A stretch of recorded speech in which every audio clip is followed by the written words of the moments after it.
My name is Jack, and for most of my life I thought things were straightforward. I married Laura because she had this effortless glow. Wherever she went, people just seemed drawn to her. She had a spark, a natural magnetism that made everything feel more alive. Me, I was the steady one. Practical, predictable, the kind of guy who kept things grounded. Together, we worked. Or at least, I thought we did.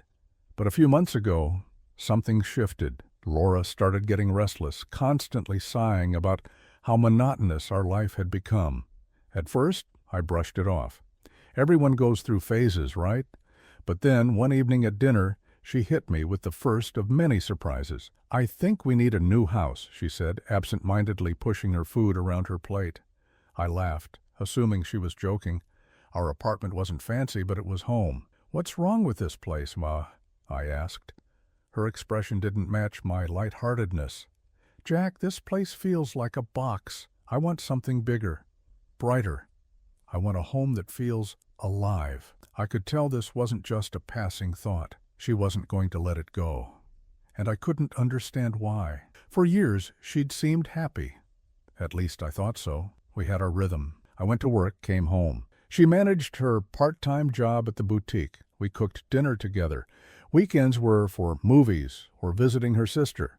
It was simple, but it worked. Then she started showing me houses online. Huge places with sprawling backyards, open floor plans, massive windows that flooded rooms with light.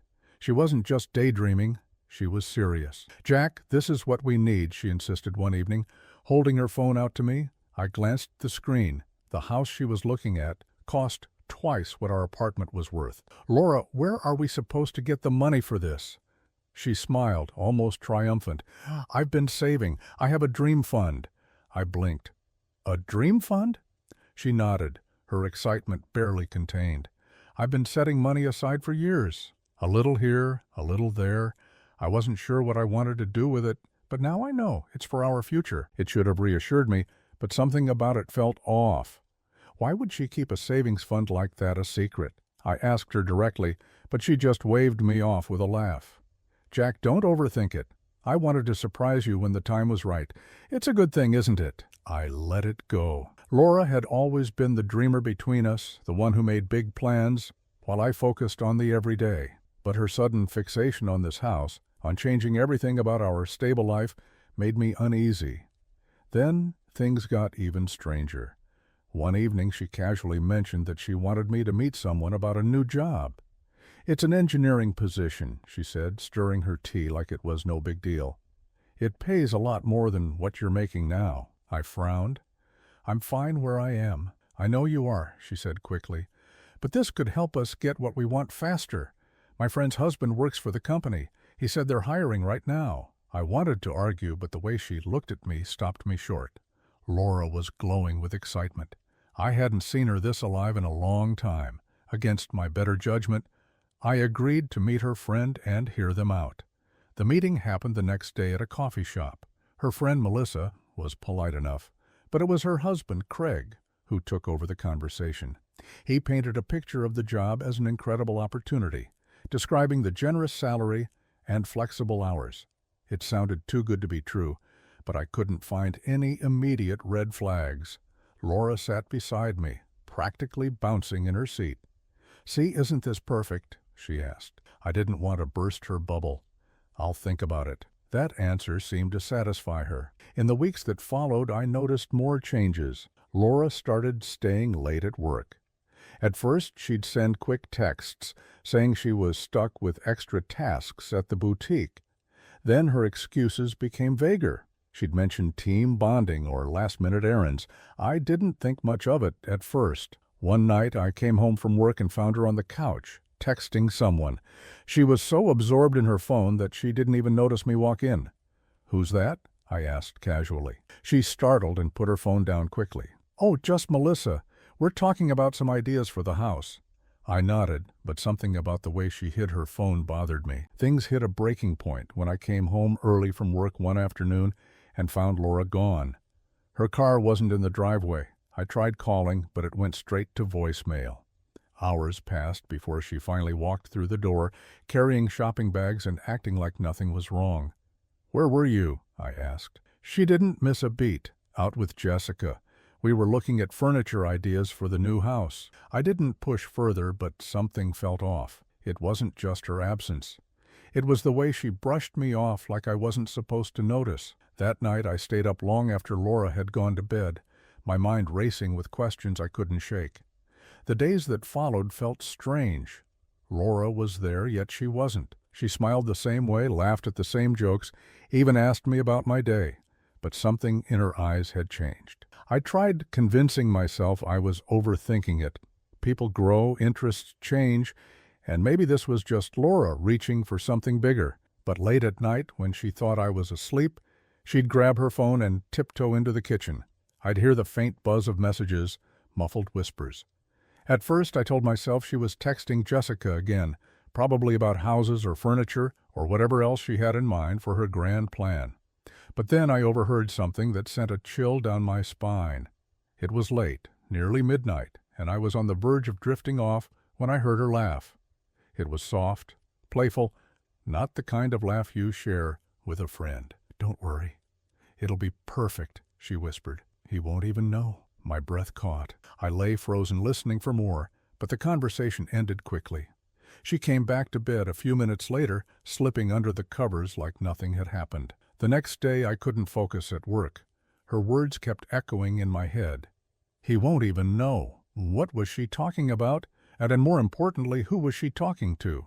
When I got home, I decided to confront her. But the moment I walked through the door, she greeted me with her usual bright smile, a kiss on the cheek, and a plate of my favorite lasagna waiting on the table. "How was your day?" she asked, her tone light and cheerful. I wanted to ask her about the phone call, but the way she looked at me made the words stick in my throat. Laura was acting normal.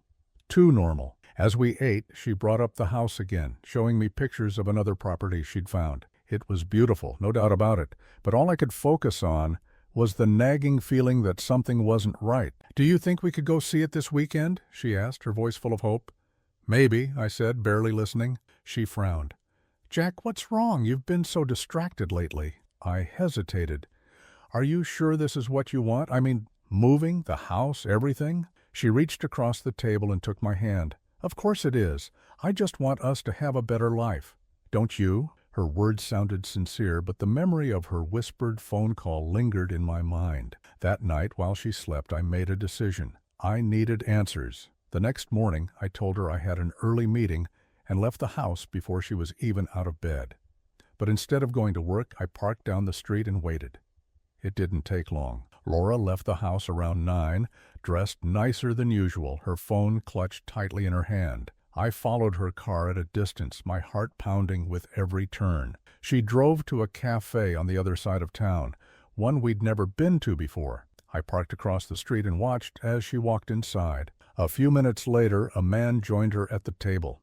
I couldn't see his face clearly, but the way they leaned in close to talk, the way she laughed at something he said, it made my stomach twist. I sat there for what felt like hours, watching them. At one point, she reached across the table and touched his hand, and he didn't pull away. When she finally left, I followed her home, staying far enough behind that she wouldn't notice. By the time I walked through the door that evening, Laura was back to her usual self, acting like nothing had happened. "How was your meeting?" she asked, her voice casual. "It was fine," I replied, forcing a smile. I didn't mention what I'd seen, not yet. Over the next few days, I tried to piece together what was going on. I started paying closer attention. Who she was texting, where she said she was going, the little inconsistencies in her stories. And the more I watched, the more things didn't add up. She'd tell me she was working late, but her boutique closed at 6. She'd say she was meeting Jessica, but the texts I glanced at weren't from her. And then there were the nights she'd come home smelling faintly of cologne that wasn't mine. I didn't want to believe it. I wanted to trust her, but the evidence was piling up, and I couldn't ignore it any longer. One night, while Laura was in the shower, I grabbed her phone from the kitchen counter. My hands shook as I unlocked it, praying I was wrong. But I wasn't. The messages were all there, hundreds of them. Some from a number I didn't recognize, others from a contact saved as work. They weren't innocent. They were flirty, intimate, and sometimes downright explicit. One message stood out among the rest. It was from the unknown number sent just a few hours earlier. "Can't wait to see you again. Last night was amazing. I felt sick. My chest tightened, and for a moment I thought I might pass out." Laura came out of the bathroom a few minutes later, a towel wrapped around her as she dried her hair. She smiled at me, oblivious to the storm brewing inside. "Everything okay?" she asked, her voice light. I nodded, slipping her phone back onto the counter. "Yeah, just tired." That night, as she slept beside me, I stared at the ceiling, my mind racing. I couldn't confront her yet, not without a plan. I needed proof, something undeniable, and I needed to figure out what I was going to do when I had it. The days that followed were a blur. I couldn't focus at work, couldn't sleep at night. Laura moved through our home like nothing was wrong, but to me everything felt different. Every smile she gave, every casual touch felt like an act, a performance crafted to hide the truth I already knew. I needed more proof, something irrefutable. So one evening while Laura was out, I installed cameras around the house. I told myself it was for my own sanity, a way to confirm what I suspected. If I was wrong, then at least I'd have peace of mind. But deep down, I knew I wouldn't like what I found. The first few days, the footage showed nothing out of the ordinary. Laura came home, cooked dinner, and spent the evening scrolling on her phone or watching TV. But then, one night while I was working late, the truth came crashing down. I was sitting at my desk when my phone buzzed with a motion alert. My heart raced as I opened the app, the live feed showing Laura in our living room. She wasn't alone. 2 men were with her in the living room, sprawled out on the couch like they'd owned the place. One of them had his arm draped over the backrest, his fingers casually playing with her hair, as if it was something he had done 100 times before. The other leaned forward, holding a glass of wine that Laura had clearly poured for him. She was sitting between them, her legs tucked under her, completely at ease, like this was the most natural thing in the world. One of the men said something I couldn't hear, but whatever it was, it made Laura laugh. A deep, genuine laugh I hadn't heard from her in months. It wasn't the laugh she gave me when I told a joke. It was a laugh reserved for something intimate. Then the first man reached out, brushing his hand along her thigh. She didn't flinch, didn't push him away. Instead, she leaned into him, her head resting briefly on his shoulder before she reached for her drink. The second man leaned in closer, his voice low and intimate, and she turned her head to him with a playful smile that sent a chill down my spine. I sat there, watching as Laura stood up, taking both their hands like it was some kind of game. She led them toward our bedroom, swaying her hips with every step, the men trailing behind her like obedient followers. I switched the camera feed, my heart pounding in my chest, and what I saw next made me feel like I'd been stabbed in the gut. In the bedroom, they didn't waste any time. Clothes were tossed aside with careless abandon. Laura kissed one man, then the other, her movements fluid, practiced. She wasn't hesitant, wasn't shy. This wasn't some fleeting mistake. This was deliberate. It wasn't just infidelity. It was betrayal, on a scale that shattered every illusion I had left about her. I wanted to burst into the house, to scream, to demand answers. But instead, I sat there, staring at the screen, trying to make sense of the mess my life had become. When I got home that night, Laura was already asleep, her face serene as if nothing had happened. I stood in the doorway watching her, wondering how she could lie so effortlessly. The next morning, I decided to act. I reached out to an old friend of mine, Liam, who worked as a private investigator. I hadn't spoken to him in years, but if anyone could help me navigate this, it was him. Liam didn't waste time. He asked for the footage, the text messages, anything that could build a case. "If this goes to court, you'll need every shred of evidence," he said. "What if I don't want to wait for court?" I asked, my voice tight. Liam raised an eyebrow. "Then what do you want, Jack?" I didn't have an answer. Not yet. Over the next week, Liam dug into Laura's life. What he found shocked me. She wasn't just seeing one man. There were at least 3, all of them connected to her workplace. 2 were married, and the third was her manager, a man named Ryan. The financial side of things was even worse. Laura's so-called dream fund wasn't just savings. She had been funneling money from our joint account for months, hiding it in a private bank account under her name. The amount was staggering, more than enough for a fresh start without me. When Liam showed me the evidence, I felt like I'd been punched in the gut. This wasn't just a fling or a mistake. This was calculated. "Jack, what do you want to do with this?" Liam asked. I stared at the files, the photos, the bank statements, my mind spinning. "I want her to feel what I'm feeling," I said finally. Liam nodded. "Then we'll plan accordingly." The first step was securing my assets. With Liam's help, I froze our joint account and moved my personal savings into a secure fund. I met with a lawyer to draft divorce papers, outlining everything I had learned. But I wasn't done. Not yet. I wanted Laura to face the consequences, not just in our marriage, but in her social and professional life. Liam suggested we wait until the perfect moment, a situation where the impact would be undeniable. That moment came 2 weeks later. Laura had been planning a dinner party, inviting friends and coworkers to our home to celebrate her latest accomplishment at work. She acted as if everything was normal, chatting about recipes and decorations, while I played along, my stomach churning with anticipation. The night of the party, I left the house early, telling Laura I had a late meeting. In reality, I was meeting Liam at a nearby cafe, finalizing the details of what would happen next. By the time I returned, the house was full of people, the sound of laughter and clinking glasses filling the air. Laura greeted me at the door, her smile as bright as ever. "Jack, you're just in time." I nodded, forcing a smile. Wouldn't miss it. As the evening wore on, I waited for my moment. Liam had set up a discreet projector in the living room, connected to my phone. At exactly 9 p.m., I excused myself to grab something from the car. When I returned, the room was quiet. All eyes were on the screen, where the footage from my cameras played in vivid detail. Gasps filled the room as Laura's betrayal played out for everyone to see. She froze, her face pale, as she stared at the screen.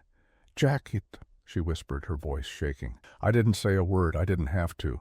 The guests began to murmur, their eyes darting between Laura and me. Some looked away, embarrassed. Others openly stared, their expressions a mix of shock and disgust. One of her co-workers stood up, his face red. "This is who you are, Laura," he spat. Laura tried to speak, but no words came out. I turned to the room, my voice calm but firm. "Thank you all for coming. I think it's clear this evening is over." As the guests filed out, Laura stood there, trembling. "Jack, please, I can explain." I held up a hand. "Don't. We're done." The next day, I began preparing my plan for revenge. This wasn't an emotional outburst. It was a calculated move. Walking away wasn't enough. Laura needed to face the full weight of her betrayal. I contacted Liam, an old friend and a private investigator. We met at a quiet cafe that afternoon, and I laid everything out for him. The footage, the messages I'd seen, and the years of deceit. Liam nodded as he listened, his expression hardening. "She's not just unfaithful," he said. "She's reckless." This kind of behavior always leaves a trail. Over the next week, Liam dug deep into Laura's financials, communications, and movements. What he uncovered only confirmed my worst suspicions. She wasn't just draining our joint account. She had a hidden account filled with cash she'd been funneling away for years. Liam also found damning evidence of her infidelities, including photos and messages from multiple men. With every piece of evidence Liam brought me, my resolve hardened. It was time to strike. My plan was this. Step 1 was securing my assets. With Liam's help and guidance from a lawyer, I froze our joint account, ensuring she couldn't access another penny. Then, I moved my personal savings into a separate account under my name. Step 2 was legal. I drafted divorce papers, complete with all the evidence Liam had gathered. My lawyer assured me Laura wouldn't walk away with much, given the overwhelming proof of her actions. Step 3 was exposure. Laura had planned a dinner party with friends and colleagues the following weekend. She was so caught up in her own delusion of control that she invited me to play the doting husband in front of her guests. She didn't realize it would be the perfect stage for her downfall. The night of the party, I played my role perfectly. I smiled, shook hands, and made small talk, all while Laura floated around the room, basking in the attention. She had no idea what was coming. At 8 p.m., as the guests gathered in the living room, I tapped my glass to get everyone's attention. "Thank you all for coming," I began, keeping my tone light. "Laura wanted tonight to be special, and I think it's only fitting we take a moment to celebrate her unique contributions to our relationship." Laura froze, her smile faltering. "Jack, what are you—" I held up a hand. No, Laura. You deserve this moment." With a click of a remote, the TV in the corner lit up. Liam had helped me prepare a short compilation of the footage from the cameras. The room fell silent as the guests watched Laura's escapades unfold in vivid detail. Her laughter, her betrayal, her brazen infidelity. Gasps filled the room. Some guests looked away while others stared at Laura in disbelief. She turned pale, her mouth opening and closing like a fish out of water. "This is insane," she shouted, her voice shaking. "You're making this up." I stepped forward, holding a thick folder. "Making it up? Here's the full record. Texts, emails, bank transfers. Should I pass it around, or would you like to explain?" Laura's defiance crumbled. Tears streamed down her face as she looked around the room, pleading silently for someone to defend her. No one did. The aftermath was swift. Most of the guests left in stunned silence, while a few muttered words of disgust. Laura tried to follow me as I walked to the door, her hands clutching at my sleeve. "Jack, please," she sobbed. "We can fix this." I turned to her, my voice calm but firm. "There's nothing left to fix, Laura. The divorce papers will be delivered tomorrow. Consider this my final gift to you." With that, I walked out, leaving her in the ruins of her own making. The new chapter. In the weeks that followed, I finalized the divorce and sold the house.